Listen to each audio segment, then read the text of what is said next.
Welcome to the fourth tutorial in the RISC-V Assembly Language and Architecture series.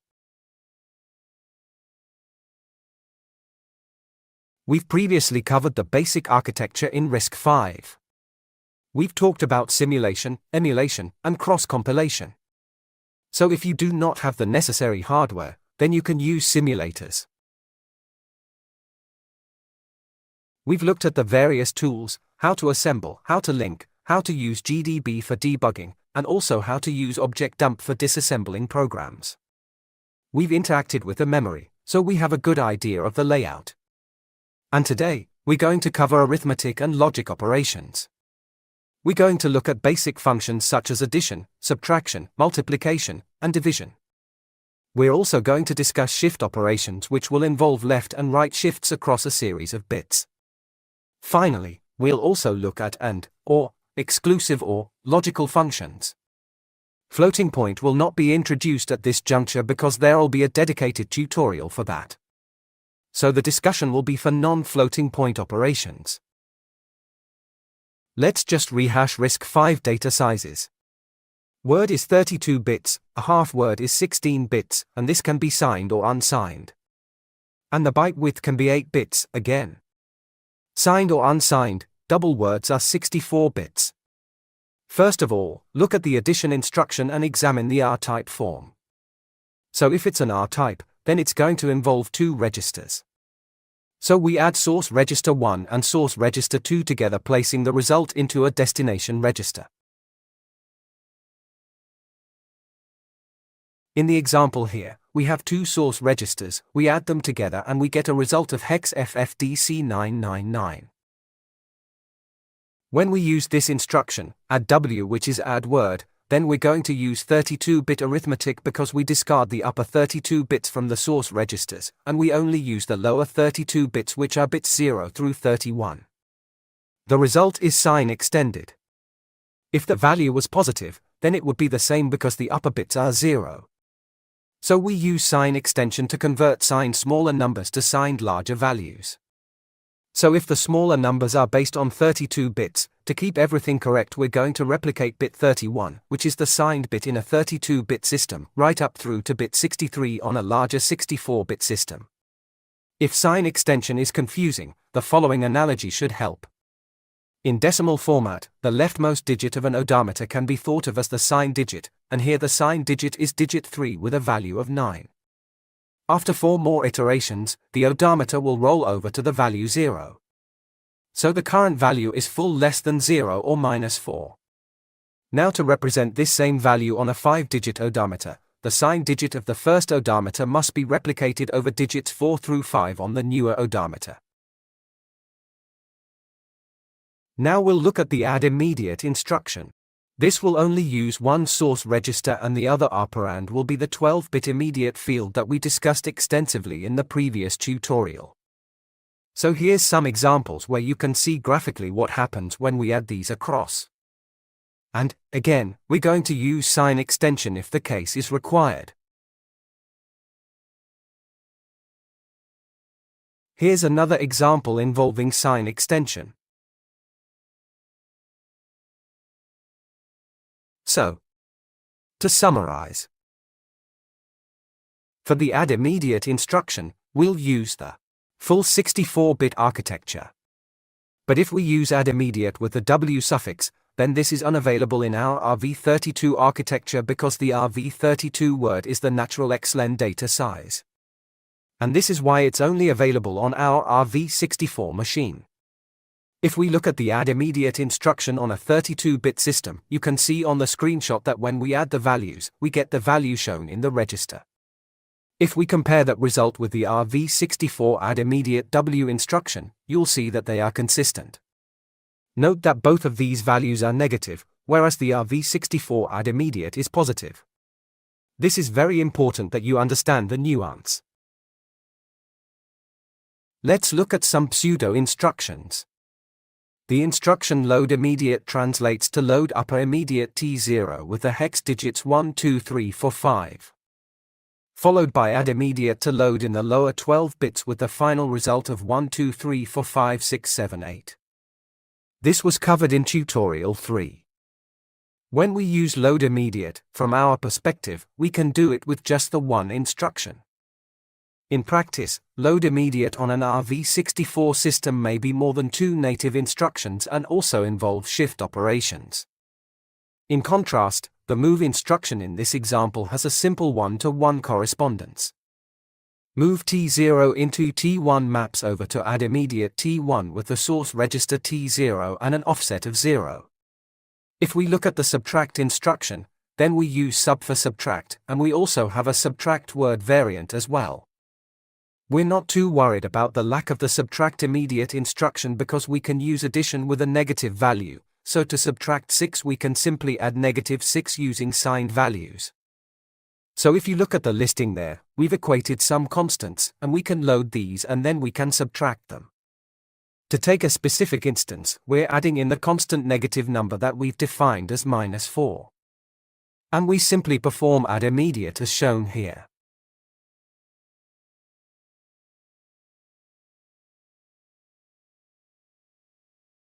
If we look at the multiply instructions, we need a processor that's capable of RVM. Recall from tutorial 1 that the base integer set is designated RVI.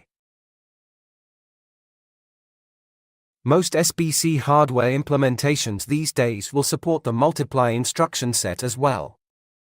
So the multiply instruction has the format MUL, destination, source register 1, source register 2. There's quite a few variants for multiplication. There is the multiply mul, multiply high, mul multiply sources unsigned, mulsu treating one of the source operand as signed with the other operand as unsigned, and there is mulw which uses the word length operands. We will cover this in the hands-on section. We can also multiply two 64-bit numbers together to get a 128-bit number over two RV64XLEN registers. The division instructions are, in a way, simpler. We have divide signed and divide unsigned. We also have related remainder instructions. And, oddly enough, we can divide by 0 without causing exceptions, and we get a result of all ones when we do that. So, again, we'll show an example. We have a trace there showing some division instructions. So the instruction divt2, t0, t1 uses the first source operand as the numerator and the second source operand as the denominator. The quotient is placed in the destination register. So the comments in the listing are here to show you what happens. In conjunction with the divide instruction, we have the remainder instructions with remainder signed and unsigned.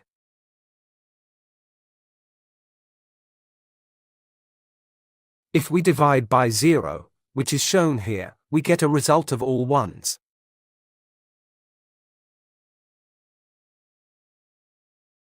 If we look at the shift instructions, we have SLL shift left logical.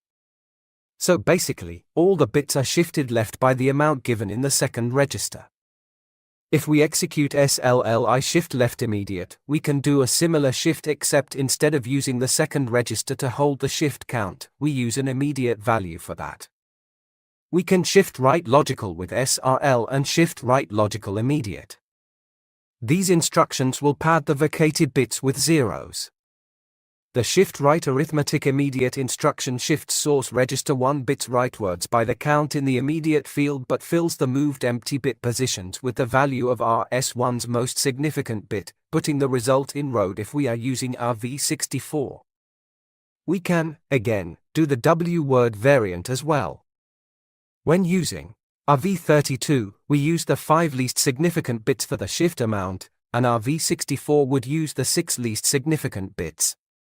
So the reason for this is we have 5 bits, which gives us up to 32, which is the XLEN of our V32 processors.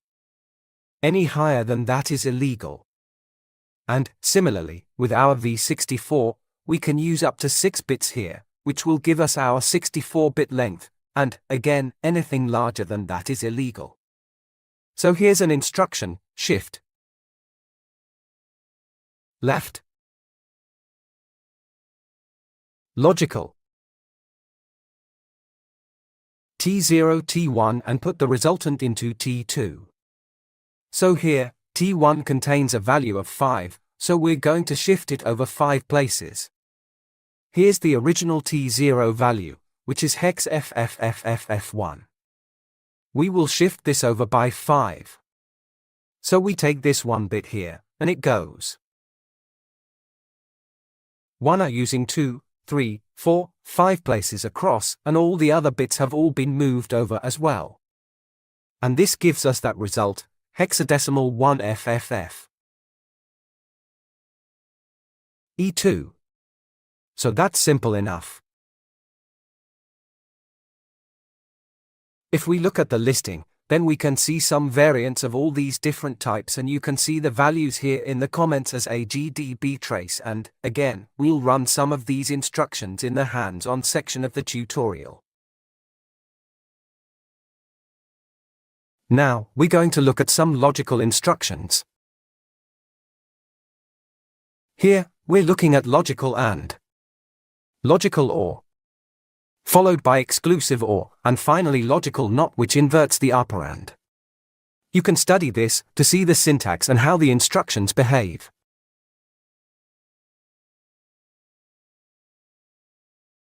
And, again, we have a listing to give some examples, and you can see the results are here.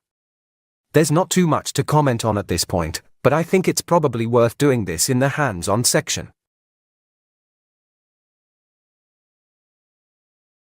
Now some important observations, and if you've ever come across Boolean algebra you'll follow this without any issues. If you want to clear all the bits to 0, we can logically AND them with the corresponding bit positions that are to be cleared. And as we saw earlier, we can AND them with a 0 because logically ANDing with 0 gives the result of 0. You can do some value testing to check if a bit is high or low, because if you AND it with a binary 1, then the result is simply the result of the bit you're ANDing it with.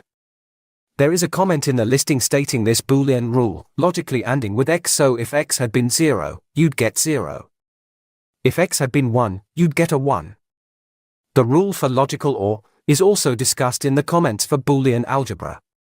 And with exclusive OR, we can see if the corresponding bit has equal polarity, because with exclusive OR, if two values are the same, then the result is a 0. If the two values are different, then the result is a 1. So we can test the value of a bit by these functions. The NOT instruction inverts the bit's value. Bit twiddling is a very important part of assembly language programming.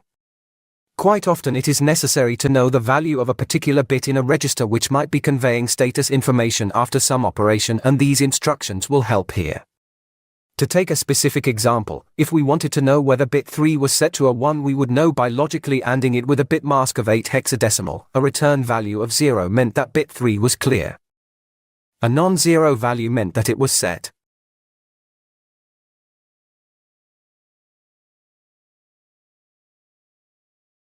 Alright. So we'll have a look at the add command. The first thing we'll do is we'll set up the breakpoint. And then we'll run our program. And we'll look at the first instruction, load immediate T0 with word number 1. So after we execute that, T1 is FF54321. So the first computation we're going to do is we're going to add the contents of T0 and T1 together and put the result into T2. So here we go, and T2 has got 10FD9999. So this is a 64-bit instruction as we saw, and it's generated 9 hex digits, so we have 10FD19999. Now we're going to use the same operands, but this time we're going to execute the add word variation. So if you recall from add word, then we only work on 32 bits and we do truncation, so let's see what that gives us. So now T2 has got the value FD19999, so we have 7 digits shown there, and what has happened is that with the 9 digits of the previous one, the 2 leftmost digits were 1 and a 0. So we dropped the value 1 because that's a 9th digit, which is not available for us using the 32-bit format, and then we drop the 0, and that's why you see the FD19999 number. Alright. Let's go on to the next one, add immediate T3 with T2 immediate 1, so I've defined a value immediate 1. This is straightforward enough. If we hit enter, and we look at T3, which we can't see there, so we'll do info register T3. We can see it has the value FD1A198, and if you want to check that yourself, you can. We'll hit next, skip the next command. And now we'll look at T4, info reg T4. And we see that as the same number, and that's really because the numbers we chose are small enough to fit within the 32-bit space. So we'll just move on then, exit that command, and quit out of the debugger. Next we'll look at the subtraction operation. So set in our breakpoint. And we load up T0. So there is the value FFDC5678. Now we'll load up T1. That has a value of hex 4321. We're going to subtract T1 from T0 and put the result in T3.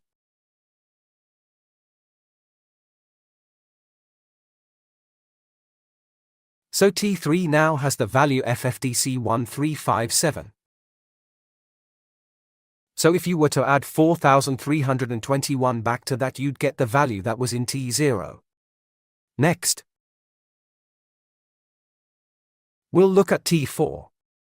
So in T4, we've done the reverse, we've subtracted the large number from the smaller number, and this has resulted in a negative response. So if you look at T4, you'll see that the signed bit is high, which is bit 63 in this case, and therefore it's a negative value. So this is something you want to be aware of, and you want to make sure that you catch this in your code. Let's look at the subtract word. So in this case, we'll put the result into T5, and you can see then that it's also a negative result. If we want to subtract immediate, well then what we're going to do is to execute an add immediate instruction instead, since adding a negative number is equivalent, so we add a negative number for the positive number that we want to subtract.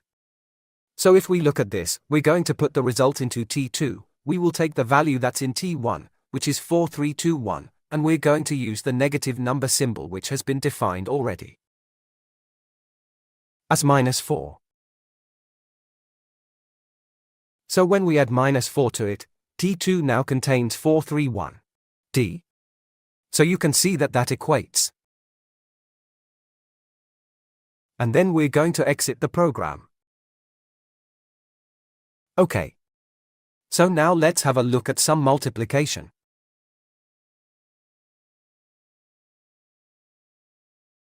So, again, as usual, set in our breakpoint.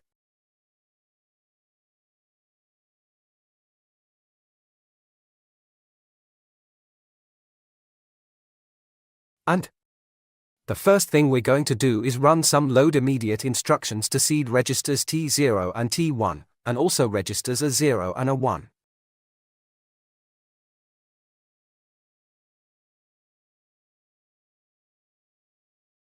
So if you check there, all the values are as they should be. And the first instruction I'm going to run is multiply high T0 by T1, and we'll put the result in T3. Now the way this works is that we're going to use the result as the high order bits for a 128-bit value. The destination register will hold bits 127 through 64 of this 128-bit quantity. The subsequent instruction MUL will use its destination register to represent bit 63 through 0 of the low part of a 128-bit value. After executing multiply high, we can see we have the value hex 1F. So these are the least significant upper bits, so effectively, bit 64, 65, 66, 67, 68 have all been set. Now we're going to calculate the lower 64 bits. So these will be bits 0 through 63 of our 128-bit value. And we get the result there of hex FFFE followed by zeros.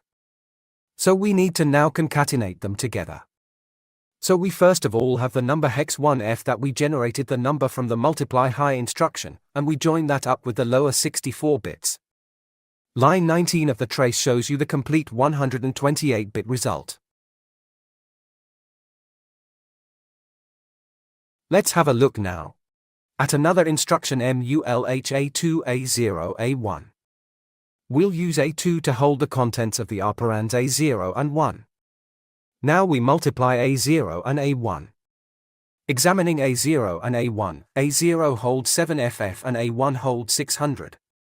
So, effectively, when we multiply these to get the higher bits, they're all going to be zeros because the numbers are not big enough to generate any values higher than 64 bits.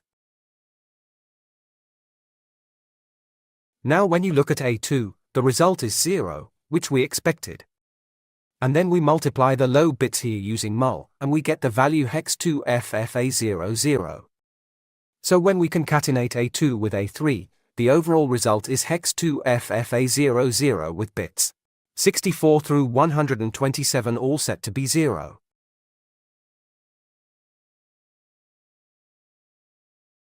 The next instruction is multiply high, but this time it's unsigned. So that's pretty straightforward. We're just using unsigned values. And, again, because we're using small numbers, the high unsigned value would be just 0. Then if we use the multiply instruction, that's like we had before earlier.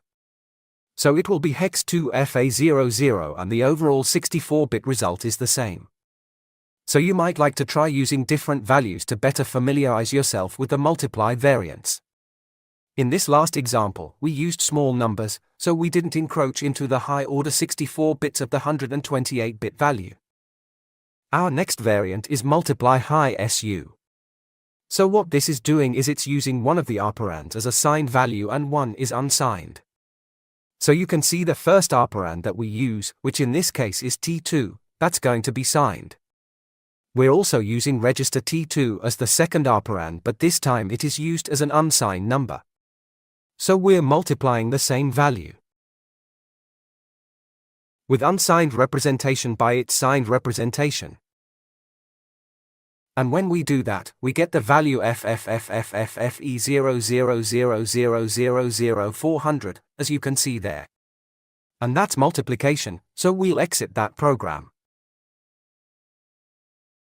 and quit. The following graphic may help to convey the concept of using 64-bit registers to represent a 128-bit quantity. Note that on an RV32 system, the same concept can be used to generate 64-bit results.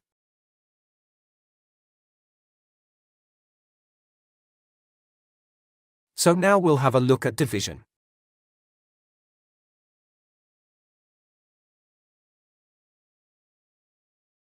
We will load T0 with a fairly large number. And we load T1 with a small number. The first source register is the numerator, and the second one is the denominator. So our first instruction is to divide T0 by T1, putting the result into T2, and this gives us the result that you can see here. The next variant is divide unsigned, and that gives the same result. Next we'll execute the divide word variant, dealing with only 32 bits. We're going to put the result into register T2. So if you examine T2, then it has a value of 0, and the reason for this is because with divide word, we're going to deal with the 8 least significant hex digits, and you can see because the most significant bit is a binary 1, this is going to be a negative value. And since all 32 bits are set to high, the negative value is -1. So when we integer divide -1 by 4 it won't go, and that's why we get the result of 0. If we look at the remainder, then T2 shows the remainder 3. So basically, when we divide -1 by 4 it doesn't divide and we have a remainder of 3. Let's just add a little bit more onto T0. So now we have a positive number. We've rolled over from a negative to a positive number, and we have the number hex B, which is 11 decimal.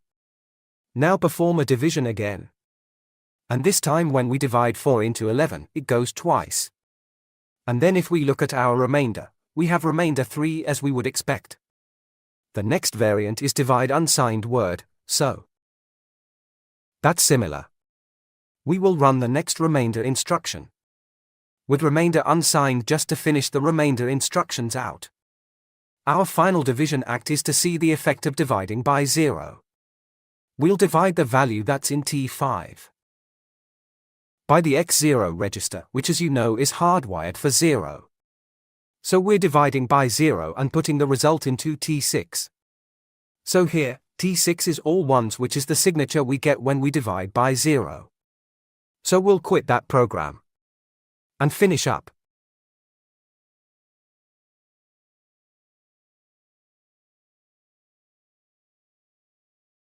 Now we're going to have a look at shift instructions. First, load up some values into registers T0 and T1. T1 will contain the shift amount, which in this initial case is going to be 5. T0 will hold the information that we use for shifting. We observe that T0 contains hex FFFFFF1. We will shift that across 5 places with the next instruction, which is shift left logical T0 by 5 places, and we are going to put the shifted result into T2. Each shift to the left represents a multiplication by 2, so a 5-place shift is equivalent to raising the original number by 2 to the power of 5, which is the same as multiplying by 32. The next instruction we're going to do is an I-type instruction. So instead of holding the shift amount in a register, we're going to use an immediate value. So here the shift will be 18 positions. And that result is now in register T3. We're now going to execute a shift right logical, so we're going across the other way. We're going to shift across 5 places. And we'll put the result into T4. Next up is shift right logical immediate, this time 10 places across. Next up is shift. Now we'll close off with shift right arithmetic. The difference here is that we replicate the moved positions with the most significant bit instead of padding with zeros.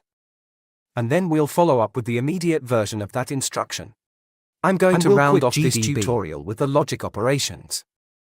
So we've already discussed AND, OR, exclusive OR, and NOT. So let's just run through this program just to see it in action. So we load up some values. And let's look at the AND operation. We'll AND T0 with 1, and put the result into A0. And, again, I think it would be worthwhile to manually trace along with these instructions on paper just to verify that the operations are working the way that we understand that they should. The next AND instruction is to AND T0 with T2, and then finish with an AND immediate. So we're going to add immediate with hex F. So this means the 4 least significant bits have all been set, all other bits will return a 0, and the least significant bits in A1 are dependent on A1's least significant bits. So if you look at A1 there, a 1, you can see that all the other bits are clear. So that means that A0 had zeros in those positions. Then we run a series of OR instructions, followed by a series of exclusive OR. And we talked about the rules earlier in the tutorial. Next, we're going to look at the NOT instruction. The NOT operations generates the inverse of the bit polarities. So if you look at A5, it has a value there of AA55 AA5F. Once we hit next, then you'll see all the bits that were low have now gone high, and the other bits that were high have all now gone low. And we'll exit the program. That is it.